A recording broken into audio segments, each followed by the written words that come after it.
आज मुझे जाना था मेरे मम्मी पापा से मिलने के लिए, वो भी खाटू श्याम के के दरबार में। तो वह बस सुबह उठ गई 5 बजे, और एक सूट भी तैयार करके देना था श्याम को। तो सुबह उठकर पहले तो की 5 बजे की मैंने सूट की कटिंग, और कटिंग करने के बाद फिर किया घर का झाड़ू पोंछा, जो भी नाना दाना खाना बनाया बच्चों का, क्योंकि सुबह का ब्रेकफास्ट भी और लंच भी बनाया बच्चों को खाने का।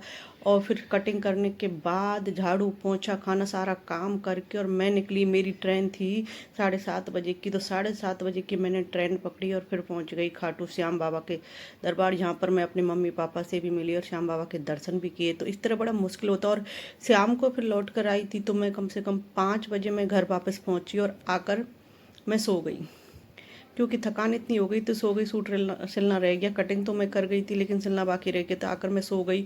और सोने के बाद फिर उठी। मैं 1 घंटा के लिए सोई थी, 1.5 घंटा 1 घंटा हुआ होगा। तो मैं 6:30 बजे उठ गई।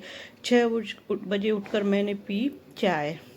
चाय से थोड़ी सी नींद खुली, और फिर उसके बाद मैंने सूट सिल के तैयार किया 9 बजे। चाय पीने के बाद और फिर मैं बैठ गई मशीन पर सिलाई की। तो कम से कम 9 बजे जाकर मेरा सूट एक सिलकर तैयार हुआ। और देखिए मेरा चेहरा लग रहा है कि मैं नींद से ही उठी हूँ। और अगर मेरी वीडियो अच्छी लगती हो तो प्लीज़ लाइक और सब्सक्राइब जरूर करें। बाय।